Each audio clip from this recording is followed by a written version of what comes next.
It's Car Con Carne. Let's eat in the car. It's Car Con Carne.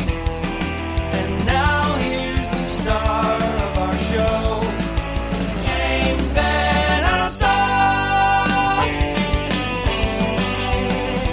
And here we are. We are backstage at Riot Fest. I'm James Van Alstyne. Les Savy Fav, my guess.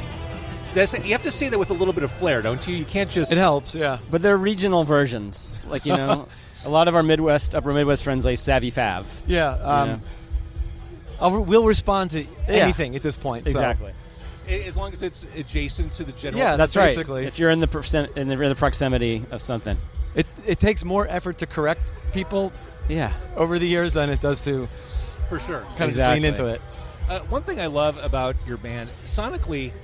You're not from Chicago, but sonically I think you're right at home with this city's sounds. Like artistic, noisy, cool stuff. Like people in Chicago get you. I think we were That's a probably compliment. listening to a lot of Chicago bands when we were coming up in the mid to late 90s. With Touch and Go being a huge influence on kind of everybody within the music scene at that time. For sure. So I take it as a compliment. Thank you. Definitely. Well, I mean, staying on the Touch and Go tip, I kind of look at you guys as, in the same way I look at the Jesus Lizard, kind of the straight men behind this force of nature front man, keeping the train running on the tracks while the front man does what the front man does. Where the conductor holds up all the passengers and that, in essence, is Tim Harrington, the conductor holding up the passengers. Yeah. That's fair. I think it's kind of subversively collaborative, like some people. Yeah, I think it's we're in collusion, but we're the straight people in the con. Now, speaking of Tim, that's a guy who knows how to engage an audience. Like he's figured that out. I mean, yes. For a festival show, I'm dying to see what he pulls off at Riot Fest today. But it's a community affair. For sure. Festivals always provide a little bit more barrier between the stage and the audience. So it is interesting to see how Tim solves that problem. So here we are. It's September 2021. This is your second gig this year, post-pandemic. How do you prepare for this? Emotionally, was it kind of cathartic to get back together and prepare for this? Was it emotional? Was it stressful? It was all of the above. Yeah, it's funny because we committed to this pre-pandemic. So I guess we kind of figured that the summer of 2020 was going to play out very differently with Riot Fest and Primavera. Mm-hmm. And maybe a thing or two in between. Mm-hmm. But I always feel a little anxious, kind of like kicking the rust off after 2 years. But I thought the Brooklyn gig was a lot of fun, and it made me realize that, I don't know about you, I felt pretty comfortable up there. Yeah, last weekend we got together and spent 2 days rehearsing in New York, and then we had a warm-up club show last Sunday night, and it was really, I think it was super important to have done that. Yeah. And I think now we come to this weekend feeling much more ready to get on stage, and then a little more relaxed. At this point, could you be considered the or some of the elder statesmen on the Riot Fest bill?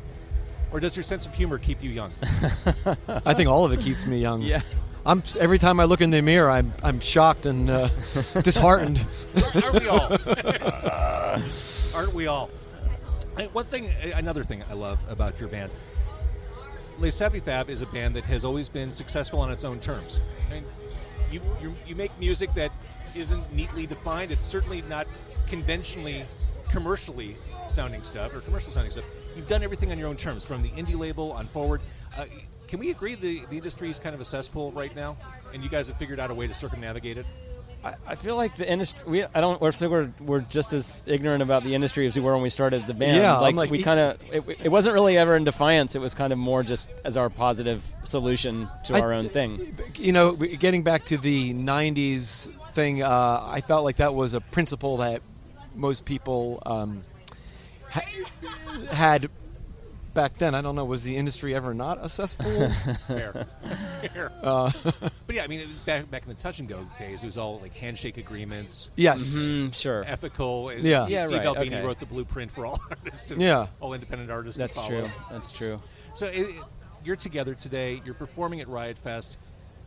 Could this ever become a full-time concern again, or are you all so deeply entrenched in other stuff that the band is just kind of like Brigadoon, and it reappears every 100 years or so?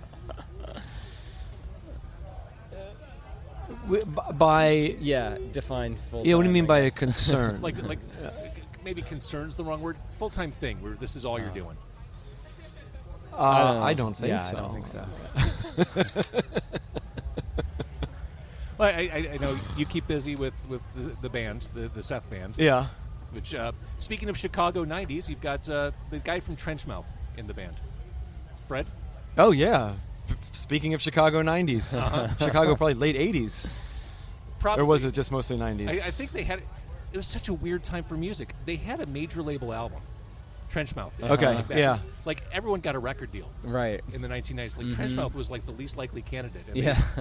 they were on a label back then, which is cool. But, okay, so this is something special then. This underscores the specialness of being able to see you at Riot Fest. Yeah, for sure. This Yeah, year. Chicago is a good place for us. Always has been. I We would love it. imagine. I mean, Yeah. you're just a fit.